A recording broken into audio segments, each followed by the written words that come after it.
Welcome to the Picky Girl Travels podcast, the show for Black women who want more out of life and to live it as they see fit. The message here is all about defying convention, embracing adventure, and regretting absolutely nothing.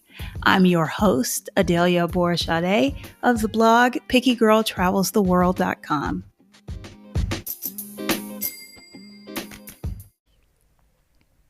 Living life on your terms involves bucking the system and going against the grain a lot of the times, which is not easy. In doing that, your path may not be linear. Your path probably isn't going to look like anybody else's.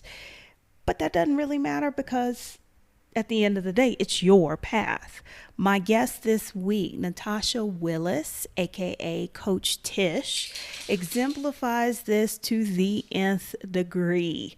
I love her story of transformation while staying true to her purpose and her path.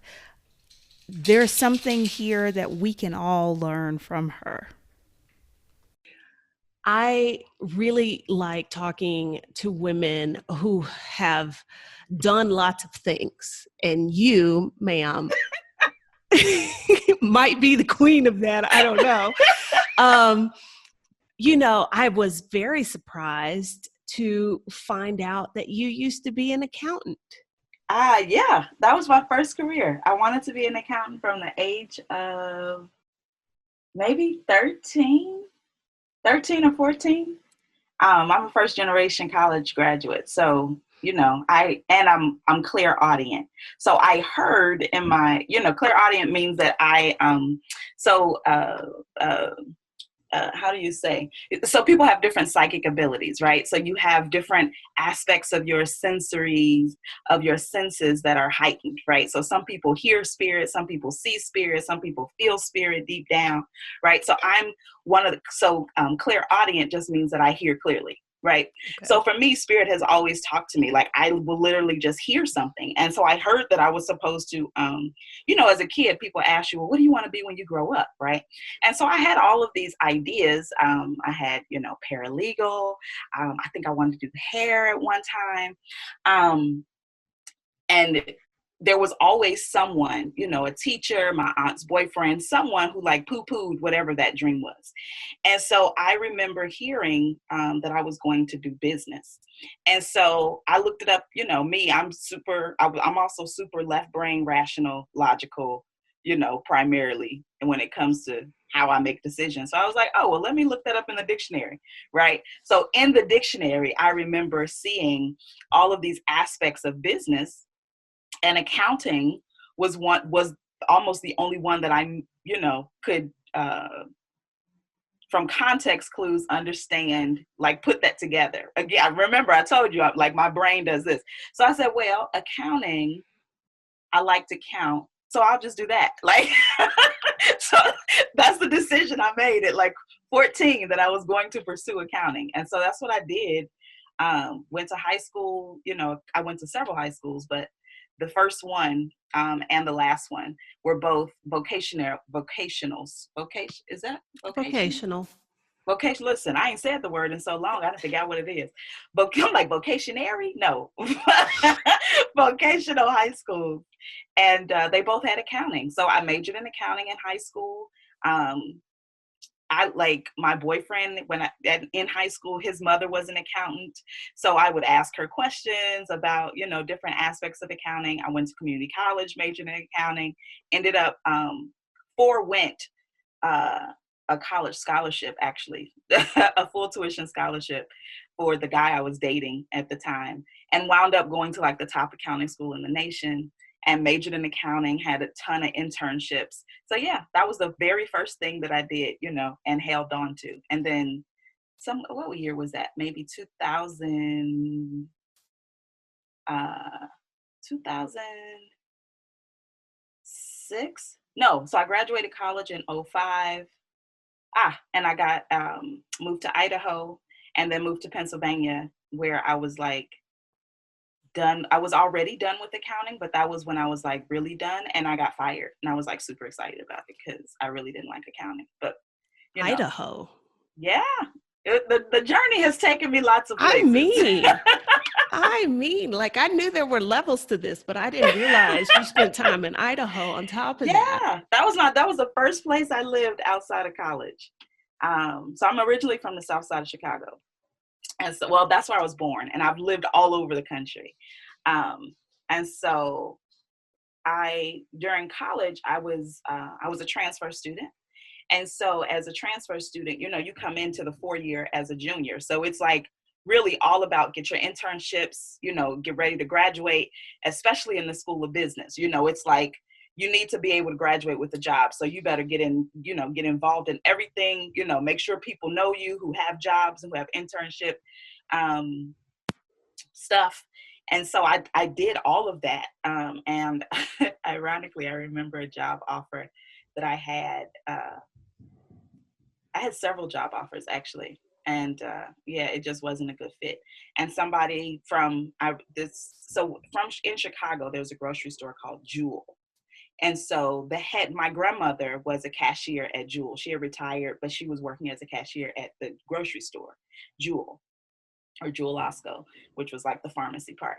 And Jewel was hiring. And so I was like, oh, that's kind of cool, And being from the South Side of Chicago, first generation, student, I did not know where Idaho was, right? So I heard Idaho and I thought Iowa until the recruiter started talking to me about mountains. And I'm like, I need to look this up online. But yeah, they hired me. My grandmother, was super proud because her granddaughter worked at headquarters of where, corporate headquarters of where she worked. And I actually ended up I think that was the first place that I really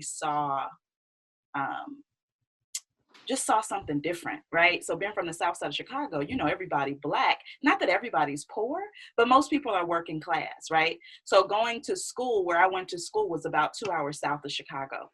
And that was my first time seeing Black people who did not come from a working class background. So that was like, huh. And then moving to Idaho after that experience where none of the Black people were poor. So like the hoods were trailer parks and everybody there was white. So it was just like, whoa, this is wild. So yeah, I lived in Idaho for about 6 months.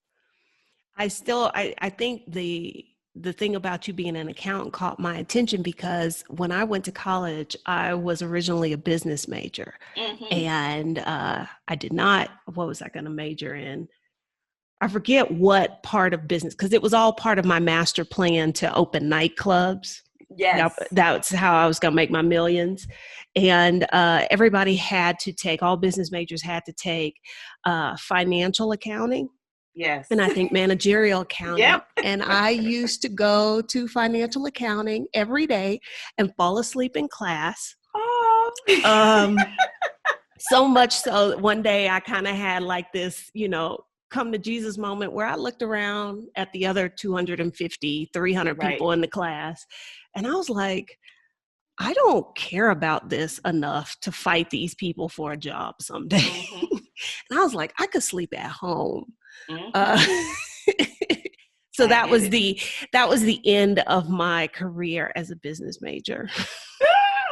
I think I kind of gamed the system though, because, thank goodness for that boyfriend now at the time. And for like years afterwards, I was like, oh my God, you made me miss out on the best experience of my life. But, because of him, I went to community college first. And so for me, I liked school. So community college was, I don't want to say it was easy, but it definitely wasn't, hard. So it was actually fun. So for me, when I moved, ironically, when I transferred to the 4 year, I was like, oh my God, this stuff sucks. But yeah, in community college, the financial management, the financial accounting classes were fun. So I don't, well, see, but it was also a small class. I needed to get past that, but I just didn't have it in me. Yeah, with 200 people in the class, those classes were always, I'm like lost in the sauce. Yeah. So yeah, I didn't have those experiences until junior year. Community college, just like 20, 25, 30 people in the class, So yeah, it was definitely a cool experience. But now you said that was one of your first of one of your careers. Oh yeah. What other several careers have you had? So from accounting, I went to grad school for organizational development and leadership. I worked at that time. So I was in grad school full time and working part time, but I ended up getting in a car accident and I had to go back home. So from accounting, right? Because accounting took me from where was I? So I did a lot of accounting, Kansas City to Idaho to Pennsylvania, where I got fired. And then I moved back to Chicago and got started in academic advising for an online university. And so, but while I was working at the online as an academic advisor, that's where I really feel like I discovered my purpose, right? Like I spent a lot of time on the phone and it was basically a call center at the end of the day, but I was able to talk to people about their goals. And so we had a coaching department. So I was in academic advising for the legal studies. And so all my students were adult students. So they were all older than me. So here I am, a couple years out of college and I'm advising students who have 5, 10, 15, 20 years more experience in some cases than I had. But I understood how to, make higher ed, work for me. And so we had another department, the success coaching department. And so I desperately wanted to get in that department. And I actually distinctly remember the manager telling me that I did not have an adequate understanding of what coaching was. And so I kind of, I was like, who the hell you think? Like, I know what. And so actually from that point forward, I just decided, well, F coaching, I'm not doing it. And so I did, I end up going to grad school for nonprofit management and fundraising and got a certification in Myers-Briggs. And so I thought that I would do something combining those two. But, in 2007, coaching was nowhere near what it is now, right? So it was not popular. The only coaches I knew were executive coaches who worked for like executives at IBM. And I'm like, definitely don't want to do that. And I didn't want to do therapy. So it was like, I know there's something around psychology and organizational change, but I don't know what it is. And so because I was working in higher ed, I said, well, I know, I did nonprofit management because I wanted to get into social entrepreneurship. And at the time, that was the closest thing that I could find to it. And so I said, well, let me pursue a PhD in higher ed. Maybe I can take this, to the next level, become a college president. And so I moved. So mind you, I went from Idaho to Pennsylvania, back to Chicago. Moved to Baltimore to pursue a PhD in higher education administration, dropped out in the first semester, went to massage school, started a mobile massage business, massaging like the local entrepreneurs in Baltimore, and selling shea butter. So I got into bath and body products, selling those online, because at this time I had been all over the country. So I was reaching out to people who I'd built relationships with, offering this free plus shipping offer. I had no idea what I was doing. I just knew, I think this product is really good. If you try it and you pay for shipping, I think you'll like it enough to buy it from me. And that's basically what ended up happening. People were buying body butter and bath products from me. And so I started, kind of, I don't want to say hawking, but selling body products. So I found the wholesaler. I found, where to get like the packaging from. I started printing labels but it was so much work. I spent $500 or $600 in like essential oils because I started getting into like health. I was like, no fragrance oils. These are only essential oils. So yeah, it was a whole thing. That is a hard left turn from PhD student to I'm gonna be a masseuse. Yeah. I think for me, and I had an experience. Isn't that usually how it goes, right? I had an experience. So at the time that I was a PhD student, I was working part-time at a local nonprofit. And the nonprofit was, they did advocacy work for people who had criminal records to get jobs. right, to ensure that these people were not being bogarted out of the job force. And so they would put on these symposiums where they would invite people in from the community. And so because I was a PhD student at an HBCU, my brain does all these linkages, right? So I'm like, HBCUs are meant to serve the community in which they reside. And so I remember going to my academic advisor and telling her, hey, my job is putting on this symposium about financial aid. And I know you're doing some research around that. Like, I know they could benefit from some of the papers you've written. Like, why don't you come out? I can get you a seat, because I was a admin assistant, right? So I was in charge of these things. And I will never forget my advisor telling me that she just didn't have time. And that made me go, how does that work?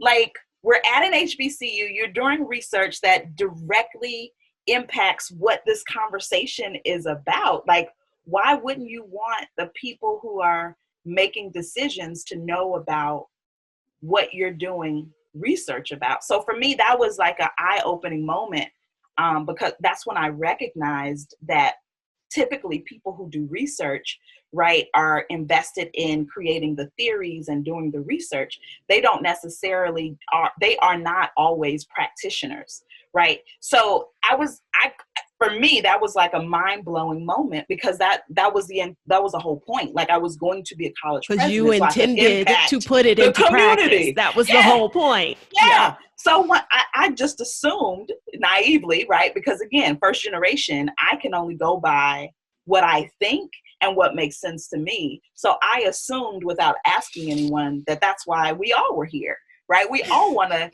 serve the community. And so that when I recognized that, I was like, okay, this is not where I'm supposed to be. Like, the university exists outside of the community. Like, it was such a, and I when I looked around, I realized, oh, I'm an anomaly. Like, that's not, everyone here is not here for that. And so, I called home, and I remember talking to my grandmother about it. And she said her comment, I'll never forget her comment to me. She was like, well, I told her I was thinking about leaving, but I'm not sure. And, I don't think it's the right fit. She said, well, you can always come back, can't you? Boom. That was all the permission I needed. Thanks, Granny. Let me send them this letter right now. I'm taking a leave of absence, knowing good and full well I'm not coming back. And I spent the rest of my time, like, I dropped out immediately. Fortunately, I had a part-time job that covered my expenses. And I just started getting active and involved in the community. And Baltimore is a community city. So, there was African study classes, there was a marketplace, and I, started going to the study classes and going to the market, it was like a local flea market almost. And I started getting into body products, and I remember them asking, well, we need more body products. And my friend at the time nudged me and was like, well, Tish makes deodorant. And so I'm like, okay, well, where can I get shea butter from around here? And that was the kickoff. I bought like 40 pounds of shea butter, came up with a bunch of shea butter based products in my head, sold out. I still have the reflexology card. And I said, okay, well, I'm going to practice, look at this card and like massage hands. So I'll put up a sign, free massages, and that'll get people to buy the product. Like, again, I've always been how these connections work, right? So business, in my mind, if this is a business, you need something, you need a gimmick, you need something free to get people to the table. And then you need something that's going to help them buy. So, I would dance, I'm having a good time. They had music playing. So I'm smiling, saying, how you doing? Would you like a massage? Had the sign. And people and they bought everything. And I remember at the time I was still getting into readings. And there was a spiritual reader, and she told me I was thinking about going to school for either reflexology or massage therapy that included reflexology. And she was like, absolutely do that. So yeah, I went to massage school and started a mobile massage business. It was great. And the thing is it doesn't end there. No, it doesn't. There were more careers after that. Yeah. So massage, I ended up joining this women's organization. I became her director of development and marketing. So I did a lot of marketing for that organization. Ended up leaving that organization, took a 1-year backpacking tour where I like lived out of my backpack, and then came back to higher ed working for an acupuncture school. And that's where I really got really involved in my online coaching. Because in that 1 year, I discovered internet marketing, like really what it is. And so in the 3.5 years that I worked for the acupuncture school, I wrote a book. I did a 3-city book tour, started coaching, launched this challenge, the Coach Your Damn Self Challenge. And then I got laid off, moved to Mexico, and got on unemployment, and got hired as a health coach for a health coaching app. Worked as a health coach for almost 2 years, and then I just got promoted a couple months ago onto the diversity, equity, and inclusion team. So I think that's all my careers. And you just mentioned it like all nonchalant, like, yeah, I wrote a book, I developed a coaching program. Oh, girl. Well, I don't know how much time we got, but I want to put it all in there. We got as much time as we want. And it is because, you know, when I do these episodes, I try and work in my head, like, how am I going to frame it? Which part of the person's journey do I want to focus on? But you are a little difficult because I've heard that before. I mean, because it's kind of like, well, where do we focus? What? Yeah. Yeah. But talk to me a little bit about, we'll talk about the move to Mexico and unemployment and all of that. Yeah. But talk to me a little bit about the book and the Coach Your Damn Self Challenge. Okay. So in my mind, right, I spend a lot of time thinking. Obviously. Yeah, right? And so because of that, one of the things that really prompted me to do the Coach Your Damn Self Challenge was that organization that I was a part of, where I was the director of marketing and director of development. Me leaving that organization was quite tumultuous. You know, it seemed like there was a lot of drama involved. And only afterwards did I start recognizing that, you know, there was some emotional abuse, like some spiritual abuse there. And for me, writing the book, Coach Your Damn Self, was like my response to that, right? It was like, how can I help other people from having, like, how can I help prevent other people from having this experience? I'm like, I've learned a lot of stuff on my own. And I think, you know, what typically is happening in the coaching industry is most coaches are susceptible to becoming emotionally abusive, right? And at least in my mind, without having enough therapy in their own background, like just a lot of different things. And I said, well, what if I could give people the tools so that they weren't relying 100% on coaches, right? To like help them get to their next level. What if I could give them what they needed so that they could support themselves, and that coaching was optional? So that's kind of where the thinking from where Coach Your Damn Self came. Because I spent a lot of time just looking at what was already happening, I began to notice and see that coaching was a part of the self-improvement, you know, the self-help industry.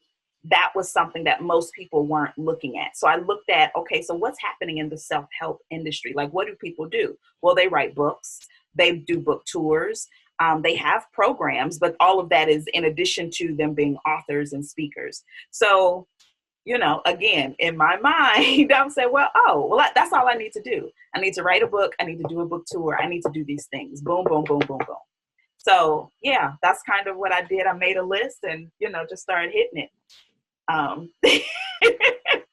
I learned later that it's, you know, there was more to being successful than just hitting making these goals and hitting these mile markers. I actually, you know, at the end of that year, I burned completely out. Because I didn't recognize the flip side of, you know, being goal oriented, right? I don't have a problem setting the goal, hitting the goal. My challenge was, how do I be balanced and not sacrifice my health, my sleep, my friendships, my, you know, family relationships in the pursuit of the goal. So now that's kind of where I'm at now. And so you were doing all of this while you were also working full time? Full time. Yeah. I had a team. I had two and sometimes 3 virtual assistants who were based in the Philippines. Again, I'm a reader and I'm a doer. So I said, I remember in my 1 year backpacking, I'd read, so I spent a couple months in Belize. What is this book? 4 Hour Work Week. And he talked about this. So I said, okay, I need to make sure I have, part of my team internationally, so that I can afford to pay them out of my salary. And I had some, like what I called my Freedom Dream Team, which were like some online entrepreneurs. We were all getting started, who I was like, well, here's what I'm the mouthpiece. I can get people in the door. I need you to be able to like serve and support them in your area of expertise. So I had a graphic designer, I had a therapist, I had someone who I thought was going to build membership sites. Like, let me be clear, that whole thing fell completely apart for other reasons. But yeah, in my mind, I'm like, freedom requires friends. All I need is to make sure I've got the right friends on my team and we can make this work. Like, I can go out and do the things. I just need you to do your part. What I didn't necessarily take into account was that, people had to make money, right? So I knew I could get people in the door, but I wasn't sure how. I didn't have a product in mind.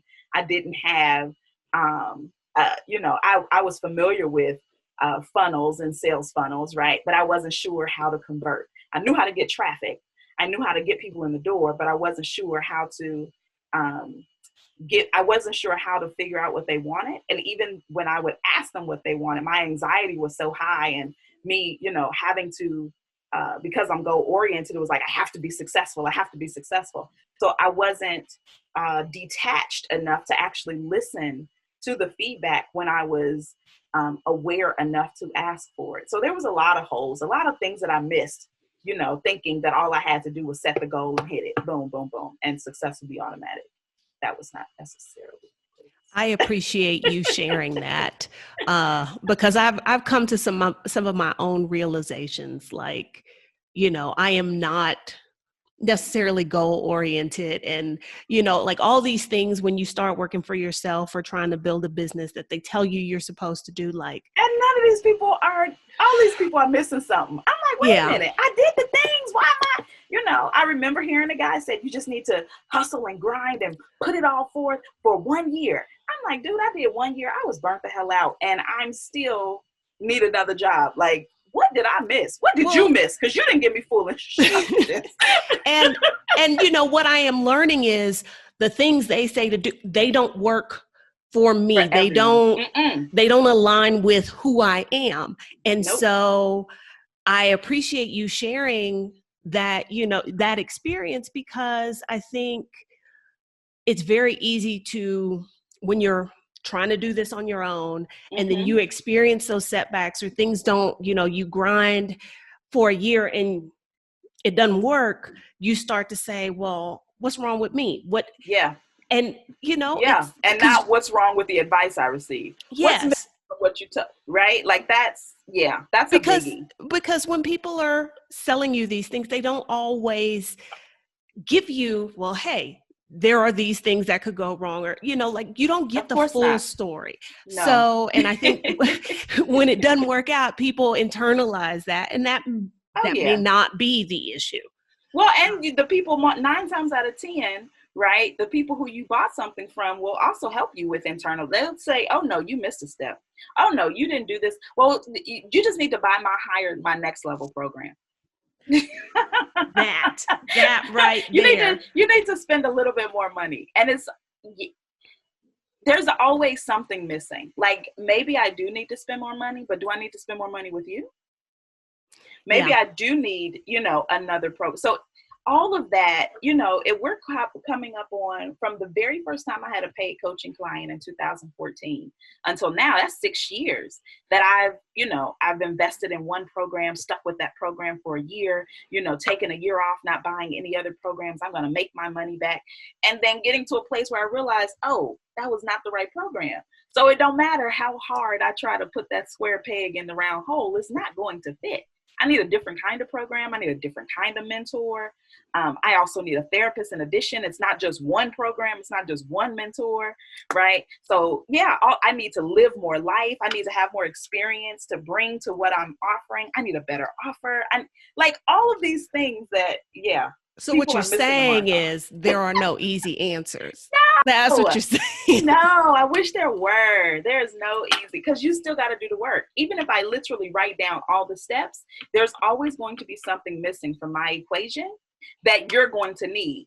And the only way you're going to find out what's missing is to go through the steps. Yeah. But as a coach, fortunately, right? So even though, you know, that guy told me that I didn't understand coaching, here I sit now, 6 years, 10 years, 12 years. How long ago was that?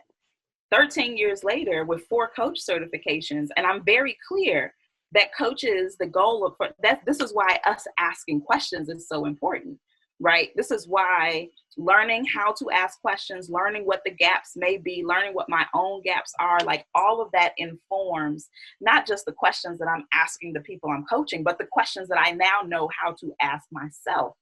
It's not necessarily about me, you know, someone selling me something. It's me asking a question, identifying what the need is, and then looking for someone to fill that specific need, who like is an expert in that specific lane. And if they have anything else, if they do anything else, great. But I need you to be a master at this thing, because this is the need that I have right here, right now. Most people don't, we don't know, we aren't clear enough on what it is we need, that we end up getting sold on whatever else somebody is selling and whatever they got to offer. So you did all this, you had this job, you got fired, you're burned out. Yep. Why Mexico? How did you even end up in Mexico? So this was the first place I ever trusted God. People ask me that a lot. The very first time I came to Mexico was after I'd left this organization where, you know, I had an emotionally abusive mentor, and I was actually on my way to Belize, but I'd read on the forums that there was an overnight bus. You could fly to Cancun and take a bus to Belize City. And so when I came to Mexico, I was just so done. You know, I feel like I had done all the things that I was supposed to do. You know, I had listened, you know, to this voice, my inner voice. And I still found myself in this abusive relationship, which wasn't even like a sexual or romantic relationship. Like, it just blew my mind that I went to college, went to grad school, I went PhD, like when you did all the things. All the things. I'm like, what the hell? And how did you still end up there? Yeah. So I said, okay, well, let me see what happens. I'm not going to book any place to live. I'm going to hop on this plane. I'm going to see what happens. And when that was my first time in Mexico in 2013, and everything turned out fine. Like, I found a hostel, like, when I got here. Of course, I didn't tell my family any of what my plan was. I just had one, and I said, we'll get there. Now I had stuff secured in Belize, but not in Mexico. And so when I got laid off from my job, now this is after me spending a year, book, tour, programs, launching multiple, all of this, and still not being in a place where I could move to another country, right? Because that had been the goal, the dream for 10 years. I was just like so freaking annoyed. I'm like, what the F? So I said, okay, well, I'm going to just start doing, that was in 2017. I'm going to just start doing all the things that are left. So I started working out, hired a stylist, flew to Atlanta, got rid of all my clothes, just enough clothes that could fit in one suitcase, my capsule wardrobe.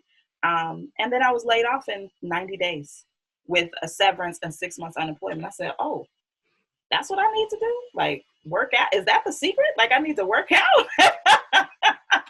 So, in my mind, I was like, all right, Mexico, Bali, or Thailand. All right, so 6 months of unemployment, don't really know the landscape. Bali and Thailand are far as hell. So if I run out of money, something happens, that's probably not going to be the move. Besides, I don't know if you've read Think and Grow Rich, But in there, they talk about one of the, like, in order for you to achieve a goal, right, you need to set the goal, identify what you're willing to do for the goal. So in my mind, I want $1 million company. So I need to be able to serve Black women who live in America. Bali and Thailand are far. If I'm serving Black women who live in America, that means they're going to have to like take 2 days to travel on either end. On top of Black women in America ain't taking 10, 12 days off. Like that's on one trip. That's not going to happen. Mexico is right here. We can absolutely do a 3-day work. Like this is how my brain works. So I'm like, all right, Mexico it is. Plus, you know, my grandmother, my grandmother, great grandmother both had dementia. If I can become fluent in Spanish, that'll help, you know, awaken some brain waves in my own brain. That'll stave off dementia for a while. Like all of these things just made Mexico seem like the place to be. Only later did I start finding out, you know, how, you know, the cost of living was amazing. Like, I actually, when I came on my flight to Mexico, I found out my unemployment had been cut. So thank God I was only coming to Mexico, right? Because it's a cheap flight back to the States, you know, in order to get my unemployment set up, but, or fixed. But yeah, it's just, yeah. It was really like, this was the first place I trusted God. And then all the pieces seemed to make sense. And you came, no job. I knew I was going to get unemployment. And, you know, at that time, unemployment, they would put it on a debit card and then you could move it to another debit card. Because, of course, I didn't want to get caught. So, you know, there was like, all right, so I'll just, you know, every week I get $400. I'll just transfer it to my other account. So, you know, I figured, number one, I had unemployment. Number two, because I'd worked in higher ed for almost 8 years, I was very familiar with the student loan game. You know, you register for a class, you get a refund check. I said, okay, I have a graduate degree, so I can do that at least twice. That'll give me a good 20 grand. 20 grand on top of 6 months. That in Mexico, that's at least 18 months. Like, yeah. And I've already started the internet marketing stuff, so I'm sure I can make something happen in 18 months. And I end up getting a remote job, which just changed the game for me. Because that's not, you know, remote jobs is not, that's remote coaching job at that. So my intention was to do coaching. So, and my long-term goal was to create a coaching company. So I got a remote job working for the exact type of company I seek to build. Like that is not what they talk about in the online space. No. So yeah, talk about cheat code. That was absolutely the cheat code. I'm like, oh, snap. Y'all use Zoom. Y'all use Slack. Y'all use Google Doc. Y'all use all the shit I use. Wait a minute. Okay, let me pay attention because this is a damn class. Now, you know, because you've been abroad, what, 5-6 years now? No, this is nice. So I've only been gone since May of 2018. So coming up on 3 years. Okay. But even in those 3 years, I'm sure you've seen the increased interest, particularly among Black folks, to move elsewhere, to move out of the US. And so I'm sure that there is somebody listening to this podcast who's wondering, how the hell did she get that remote job?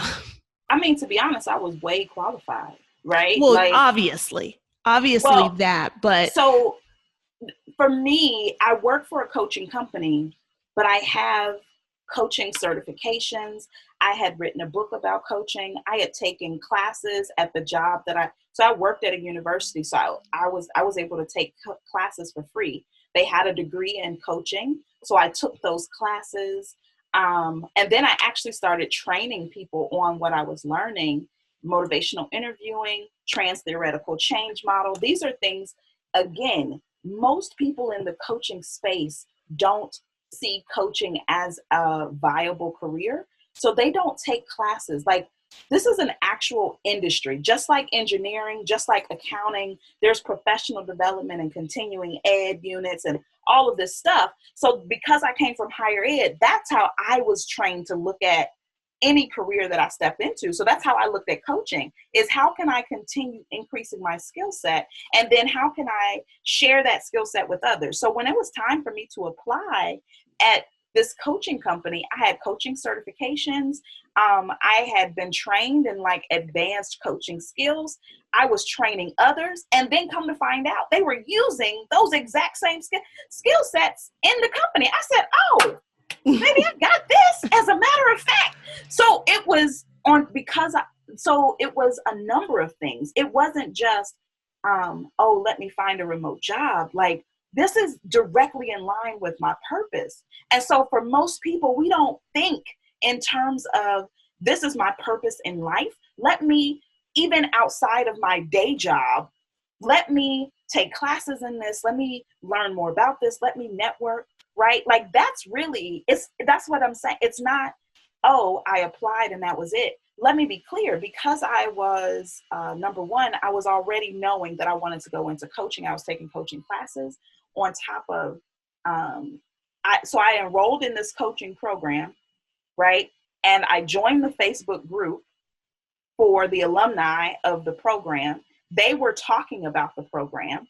That's the one. My therapist had made mention to, I wanted my therapist to come in and talk, because at the time I had a membership program. And I wanted my therapist to come in and talk to these coaches about the line between therapy and coaching. Come to find out, she worked at the company, so she mentioned it. Someone who I used to work with, who I wanted to also come in and talk to my members, had been using the app for weight loss. So this was like 3 different times that this company name had come up for me. And so when it came out in the Facebook group amongst the alumni, hey, this company is hiring, I was like, damn, this company name keep coming, let me apply. So it wasn't, if I were to tell someone who's listening, how do you get a remote job? I would say, get on your path.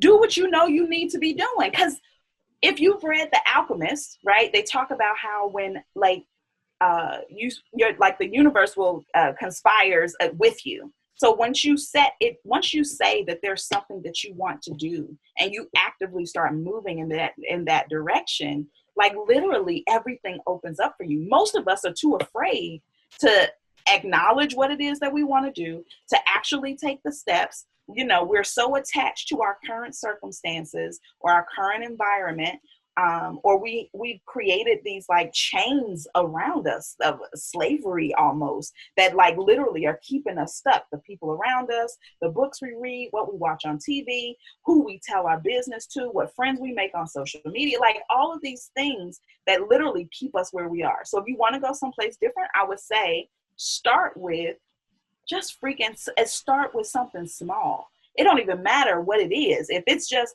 doing some a Google search and starting to read articles, or, you know, following a hashtag on Instagram, like, but you got to start. It's like, you got to get started somewhere. It don't even matter where. I think, but for me, it was a multiple things. No, I think because I'm just sitting here right now reflecting on your life and your path, and all of these shifts and pivots you've made. Yeah. It is, and you just said it almost, that like people are often afraid to do that, to veer off of the path they're on to maybe get to the path that they need to be on, that they really want to be on. Yeah. But it starts with being spiritually obedient.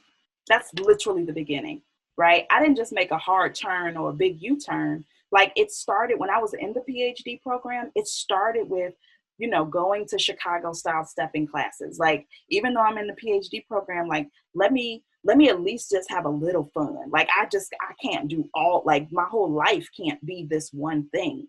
So it was like small steps that led up to the big U-turn. It wasn't just always a skirt. Okay. All right. No, I think that's excellent advice.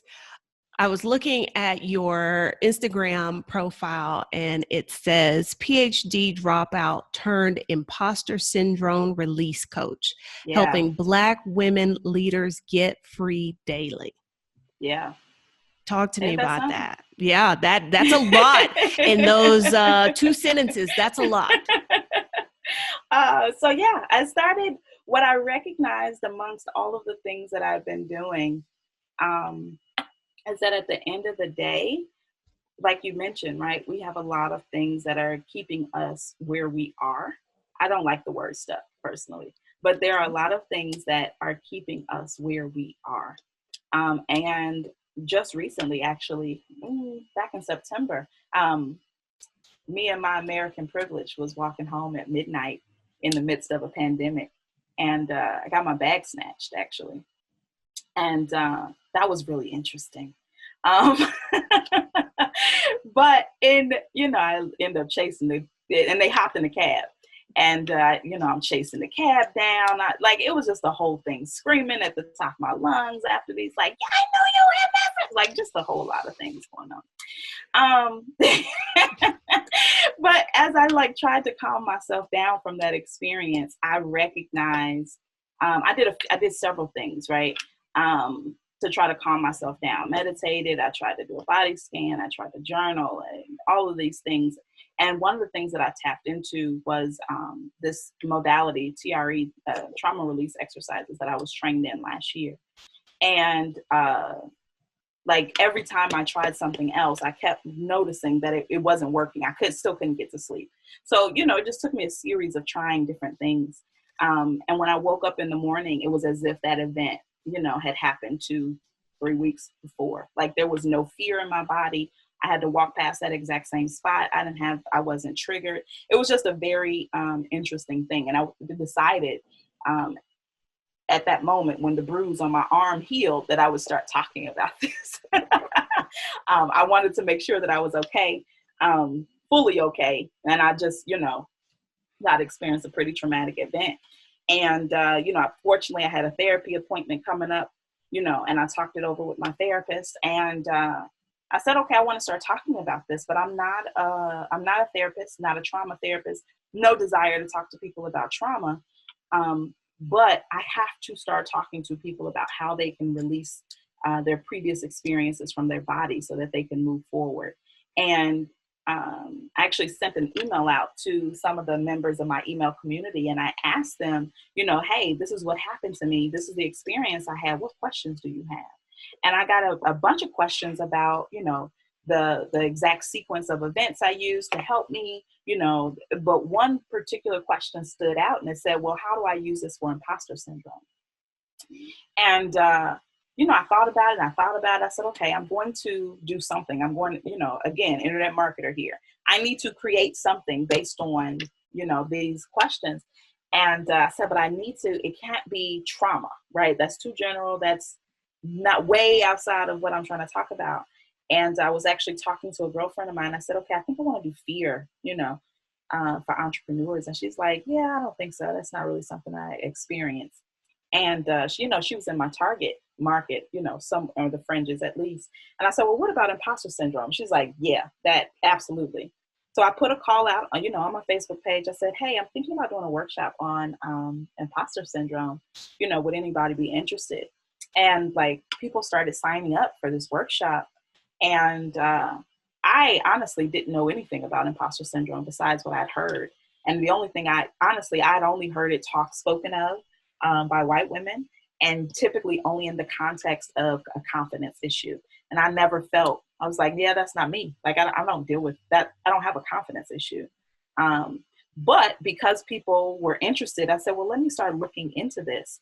And as I began to look into imposter syndrome and really reading the research articles, right? This idea between coming back to this theory and practice, right? Number one, I noticed that a lot of the psychologists who talked about it, they weren't Black. And the women, they weren't Black like me. They weren't women who came from places like me, and women like me who came from places like me, working class neighborhoods, first generation, we typically weren't included in their research, right? So we were typically missed in what they were talking about and how it was spoken about. And so as I began to combine what I knew about trauma and what I was experiencing in my new career in diversity, equity, and inclusion, right? And learning how privilege impacts people and how microaggressions show up. What I began to notice was, oh, this is interesting. Mostly women experience imposter syndrome. Mostly women of color experience imposter syndrome. The research, because it's mostly done by white women, don't speak to how white women and white environments typically create these toxic work environments where we spend 66% of our lives, right? And how that contributes to our imposter syndrome. So that's what I began to explore.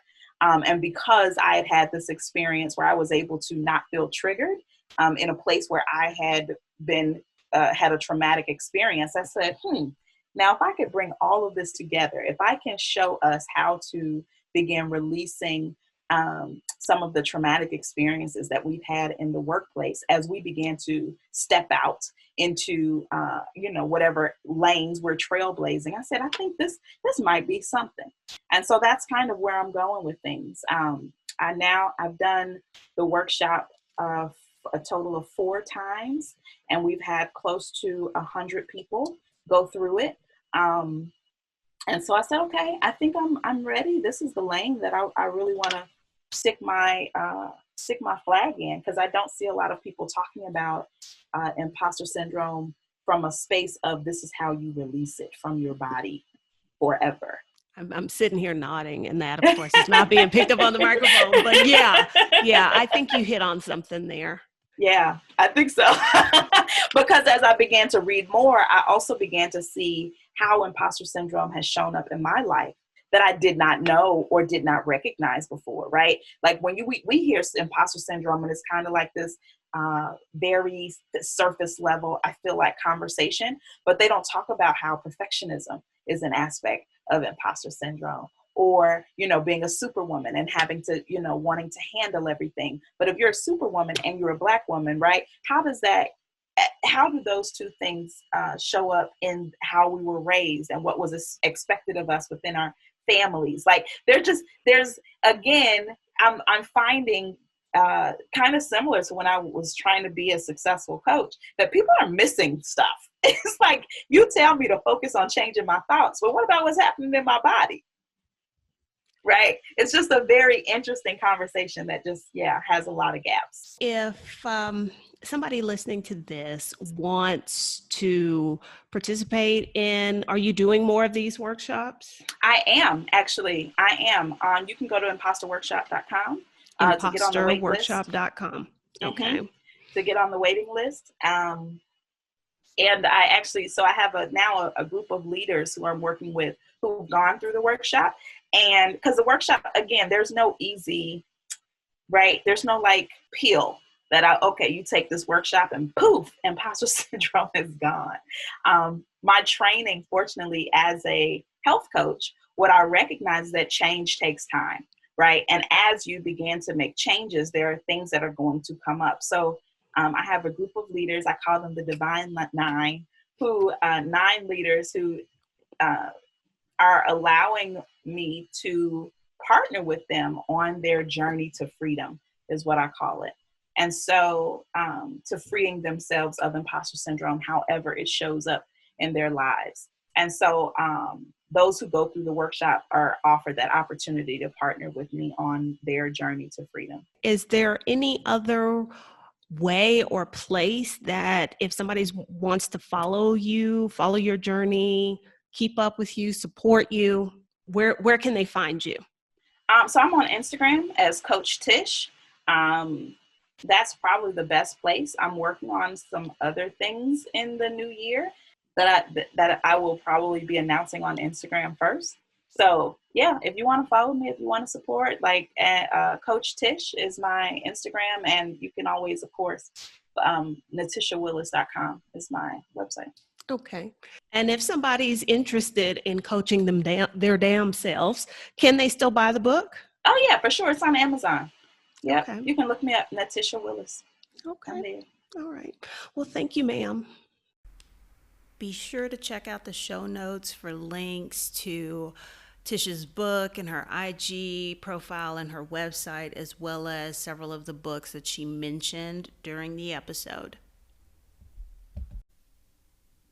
If you haven't left a review or rated the podcast on iTunes or whatever platform you're listening to, could you go and do that for me? Pretty please. Your support of this podcast is greatly appreciated. And doing one of these two things is a free way to support the work that we're doing here and the stories that we're telling. Now, if you've got some money burning a hole in your pocket and you want to support the show financially, please do. You can do that for as little as $1 a month. There is a link in the episode description that you can click to become a patron. It's super easy. There is also a link in the show description where you can leave me a voicemail. If there's something, a comment that you want to leave, a question you want to ask, use that link. Don't be shy. I want to hear from you. And until next time,